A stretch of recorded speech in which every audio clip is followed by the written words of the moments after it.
Bon dia, bonjour à vous. Dans cette vidéo, je vais vous montrer et vous expliquer comment on réalise un gâteau de type sponge cake que j'ai parfumé au citron.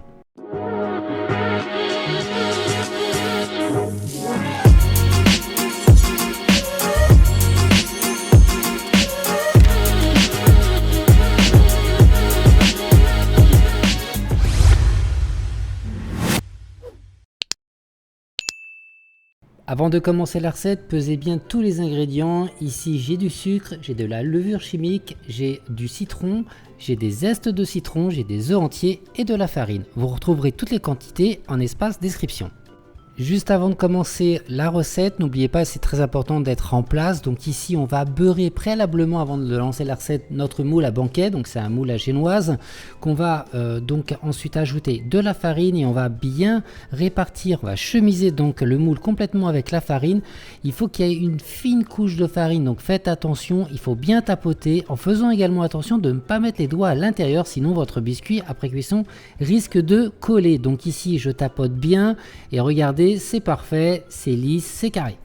Pour les étapes de la recette, on va commencer à tamiser la farine. Donc on met la farine directement sur un tamis avec un saladier juste en dessous et on tapote bien comme il faut. Donc très important de tamiser la farine pour éviter justement en fin de réalisation d'avoir des morceaux de farine dans sa préparation. Dès que c'est tamisé, on y ajoute la levure chimique et on met le récipient de côté. Comme dans cette recette, je vais ajouter du citron. Ici, avec le sucre, je vais tout simplement mélanger mes zestes de citron avec le sucre. De cette manière-là, on aura un sucre parfumé. C'est très important et ça va vraiment permettre de développer les arômes dans votre gâteau. Si jamais vous faites la même recette mais avec de l'orange, vous faites la même chose, des zestes d'orange et vous le mélangez avec le sucre. Quand j'ai fait cette manipulation, en enlevant les zestes, j'ai également pressé mon citron pour avoir mon jus de citron de côté. On va s'occuper maintenant des œufs entiers, on va les monter jusqu'à un effet ruban. Alors quand je parle d'effet ruban, c'est par rapport à la texture des œufs entiers, donc ils vont épaissir et ils vont également blanchir.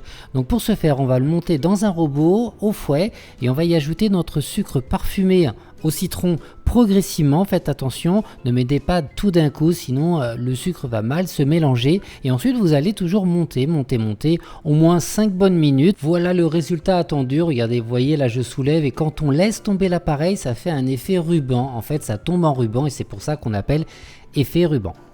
On va passer à la dernière étape de la recette, on va y ajouter la farine. Donc on répartit la farine sur toute la surface et ensuite on va prendre une maryse et on va mélanger de l'intérieur à l'extérieur en tournant le récipient fréquemment. On mélange de l'intérieur à l'extérieur. Dès que c'est bien mélangé, on va y ajouter en filet notre jus de citron. Donc on répartit pareil sur toute la surface.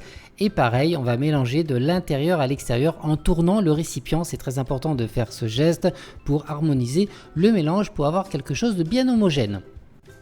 Et voilà, notre appareil est terminé. On va pouvoir maintenant le verser dans notre moule qu'on a préalablement beurré et fariné. N'oubliez pas, beurré et fariné.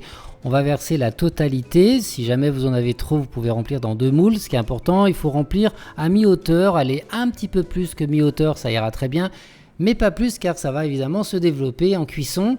Donc on répartit et on étale bien l'appareil partout. Ensuite on va venir tapoter comme ceci. Ça va permettre simplement d'avoir quelque chose d'encore plus homogène. Et vous le verrez à la fin de la cuisson, ça change tout. Donc après au niveau de la cuisson, on est plutôt dans du 180 degrés, environ 25 minutes. Mais encore une fois, ça dépend des fours. Donc commencez à 170, 175, 20 minutes, 25 minutes et c'est terminé. On vérifie la cuisson avec la pointe d'un couteau et ensuite on va pouvoir le démouler pour pouvoir le laisser refroidir sous grille. Dès que c'est sorti, on vient tapoter le moule, vous verrez ça va se décoller automatiquement. On retourne sans se brûler, on enlève le moule, vous voyez là ça se décolle parfaitement, c'est nickel, c'est carré. Et ça c'est par rapport au beurre et à la farine qu'on a mis au départ. Donc n'oubliez pas, dès que vous avez des gâteaux à cuire dans des moules, que ce soit donc un moule à banquet ou un cake, vous pouvez tout simplement bien beurrer et fariner, ça ira très bien. Regardez-moi ce moelleux, c'est parfait. J'espère que cette vidéo vous a plu, mais juste avant je vais vous montrer l'intérieur de ce gâteau. C'est extrêmement moelleux, regardez-moi un petit peu, là j'ai coupé en deux et vous voyez toutes ces petites alvéoles. Ça voilà, c'est parfait. Vous pouvez le découper et utiliser ce biscuit pour monter un gâteau type par exemple un fraisier, ça va très bien, ou tout simplement le consommer comme ça avec un petit café et c'est parfait. Dans l'attente de réaliser ce fabuleux dessert, dessert super moelleux, je vous invite à regarder mes autres vidéos. Je vous dis à très vite. Ciao!